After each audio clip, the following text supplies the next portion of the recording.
Bonjour à tous. Très heureuse de vous revoir. Automne pour vous et Super-Héros Enfants, ce sont deux ensembles de jouets que les jeunes artistes du studio L'Enfant créent avec diligence pour accueillir la fête de la mi-automne 2024.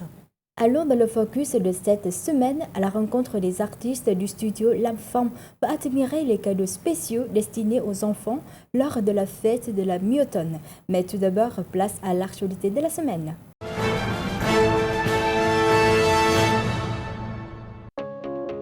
Le courrier du Vietnam numéro 37 réserve un dossier spécial sur les plateformes DK1, forteresse imprenable de la patrie. Plus d'un tiers de siècle après leur installation, en 1989, sur le plateau continental au sud du pays, les plateformes DK1 s'élèvent toujours fièrement en mer orientale, bravant vent et marée. Véritables sentinelles, elles veillent sans relâche et garantissent la souveraineté maritime nationale. Ainsi, le 5 juillet 1989, le président du Conseil des ministres, aujourd'hui Premier ministre Đỗ Mười, publiait une directive décidant de la construction des plateformes DK1 sous la tutelle administrative de la zone économique exclusive de Vũng Tàu, Côn Đảo, actuelle province de Bà Rịa Vũng Tàu au sud. Cette initiative a constitué une politique judicieuse et stratégique pour le parti et l'État dans la protection de la patrie, notamment en ce qui concerne la souveraineté maritime, les récifs coralliens et les plateaux continentaux. Elle témoigne également de la volonté du pays de développer son économie maritime. Pour les soldats, les plateformes DK1 marquent la souveraineté nationale qu'il faut protéger coûte que coûte. Pour la construction des plateformes, ils ont dû affronter des conditions extrêmes. Beaucoup d'entre eux y sont même sacrifié leur vie. Le Courrier du Vietnam a également publié un photoreportage sur les jardins de ces plateformes où cultiver un brin de verdure relève du défi.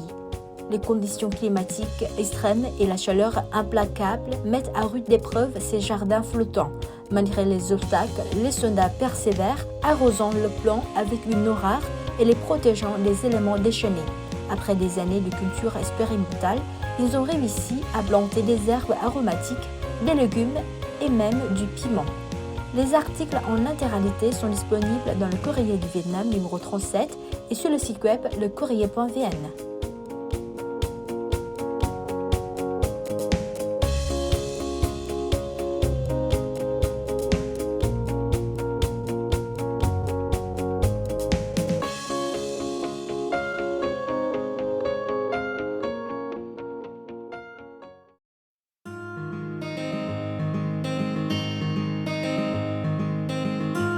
Le parc national de Cuc Phuong, dans la province de Ninh Bình, a été honoré par l'organisation World Travel Awards, catégorie Asia's Leading National Park 2024, lors d'une cérémonie tenue dans la soirée du 3 septembre à Manille, aux Philippines. C'est la 6e fois consécutive, depuis 2019, que le parc national de Cuc Phuong reçoit ce titre. Couvrant une superficie de plus de 22 400 hectares sur les provinces de Ninh Bình, Hòa Bình et Thanh Hóa, le parc possède une faune et une flore riches et diversifiées typiques des forêts tropicales humides. De nombreuses espèces menacées d'extinction y ont été découvertes et y sont préservées. Actuellement, le parc national de Cuc Phuong abrite plus de 2000 espèces de plantes appartenant à 117 ordres et plus de 2000 espèces d'animaux rares. Depuis 1985, le parc a établi un jardin botanique de 167 hectares, qui est l'un des 3 premiers jardins botaniques du Vietnam, inscrit dans la liste des jardins botaniques internationaux. Les World Travel Awards ont été créés en 1993 pour reconnaître, récompenser et célébrer l'excellence dans tous les secteurs clés des industries du voyage, du tourisme et de l'hôtellerie. Aujourd'hui, la marque World Travel Awards est reconnue mondialement comme Oscar du tourisme.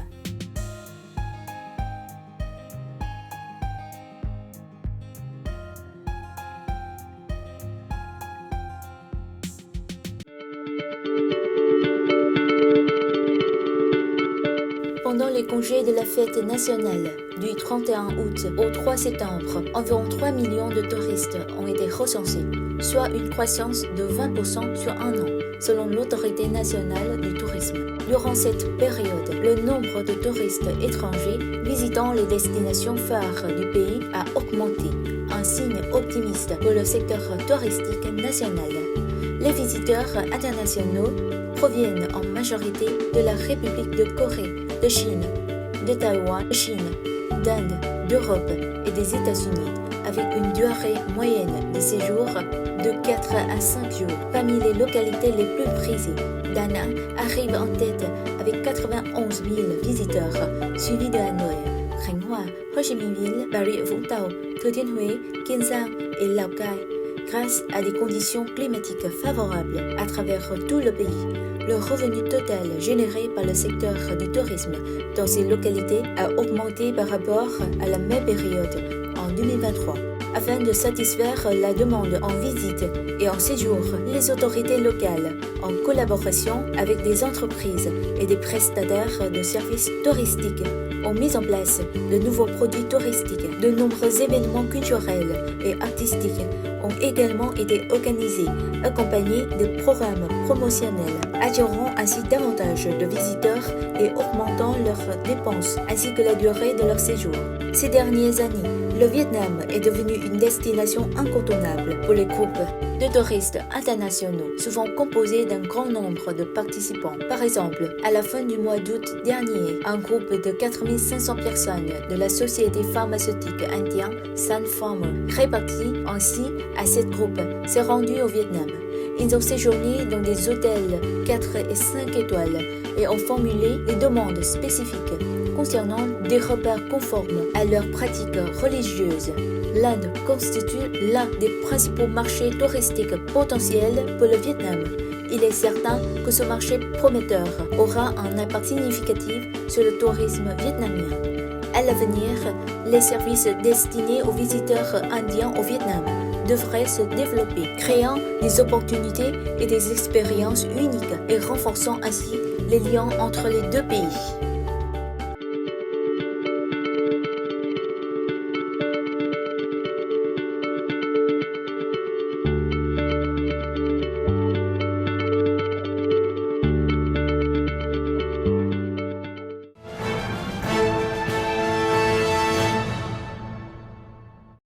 Pour la fête de la mi-automne 2024, les membres du studio Lam Phong accélèrent l'achèvement des commandes pour les jouets. Cette année, les jeunes artistes de ce studio de création font 2 collections intitulées Automne pour vous et Super Héros Enfants.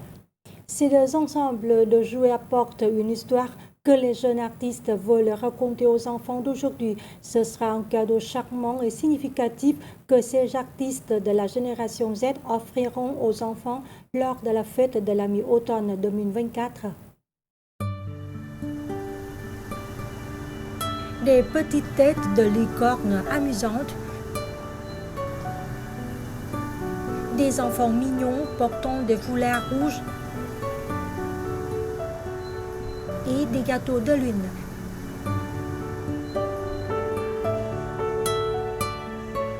Ce sont 2 ensembles de jouets nommés Automne pour vous et Super Héros Enfants que les jeunes artistes du studio Lam Phong créent avec diligence pour accueillir le fête de la mi-automne 2024.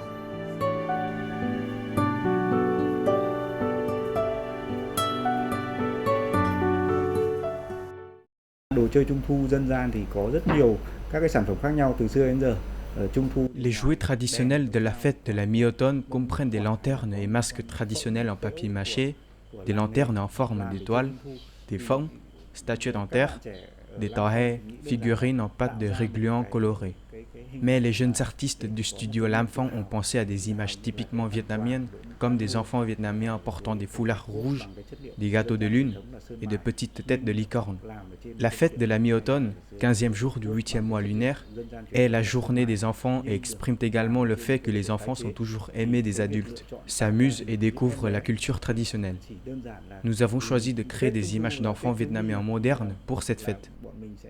tập trung vào nó là một cái món quà cho các bạn nhỏ, là một cái niềm vui cho các bạn nhỏ. Fondé en 2015, le studio Lam Phong compte une dizaine de jeunes peintres résidents ainsi que des collaborateurs étudiants en art.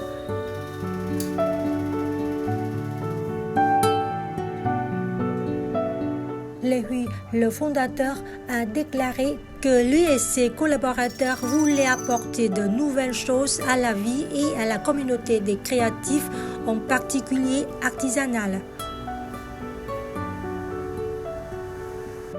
Pour ces deux ensembles de jouets de la fête de la mi-automne 2024, le studio Lam Phong utilise du poutre de la terre reconstituée entièrement peinte à la main, mais le noyau est fabriqué en nylon recyclé, coupé en petits morceaux puis mélangé à du plastique et de la poudre de pierre afin de former des statuettes mignonnes et adorables.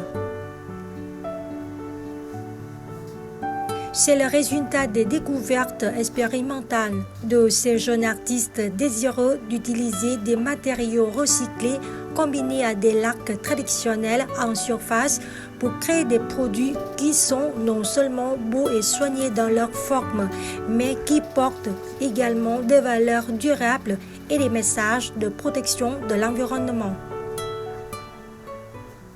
Tại Lam Phong Studio hiện tại sẽ mất khoảng 3 tháng để hoàn thành từ những ý tưởng ban đầu cho tới một thành phẩm, ra đến một sản phẩm hoàn thiện. Il nous a fallu 3 mois à moi et mes collègues pour trouver des idées pour ces deux ensembles de jouets de la fête de la mi-automne. Chaque ensemble de produits prend 3 à 4 semaines de travail, parce que nous utilisons un nouveau matériau, la poutre de pierre reconstituée, mélangée au plastique et au nylon haché. Il nous a fallu beaucoup de temps de recherche et d'essais. Le plus difficile est de créer des moules et de réaliser de nombreux essais pour obtenir le produit final. Qua mỗi lần thử nghiệm như vậy thì sản phẩm sẽ càng ngày càng tốt hơn. Cái mong muốn tạo ra những cái sản phẩm của một cái thế hệ trẻ. Nous souhaitons créer des produits modernes avec le nouvel esprit de la jeune génération en matériaux traditionnels, bois, pierre, céramique. Nous voulons aussi créer des produits que les gens reconnaissent comme des images du Vietnam et qui expriment l'esprit du pays.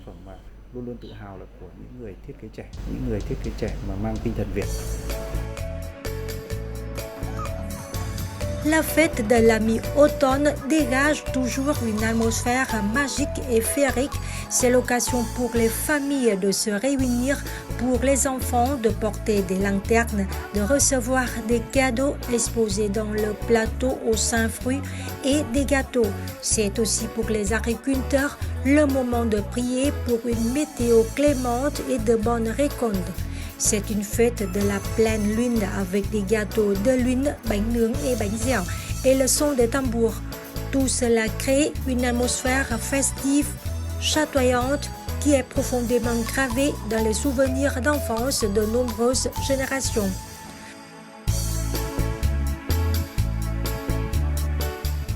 La vie moderne devient de plus en plus mouvementée.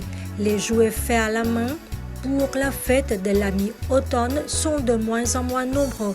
Ces deux ensembles de jouets fabriqués par le studio Lam Phong apportent une histoire que les jeunes artistes veulent raconter aux enfants d'aujourd'hui.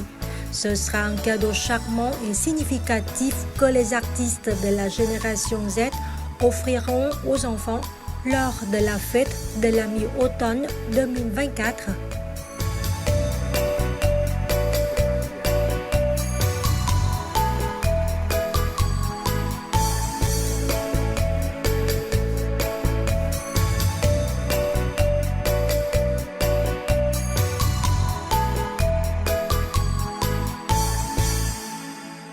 C'est la fin de cette édition. Merci de votre fidélité Et à la prochaine fois.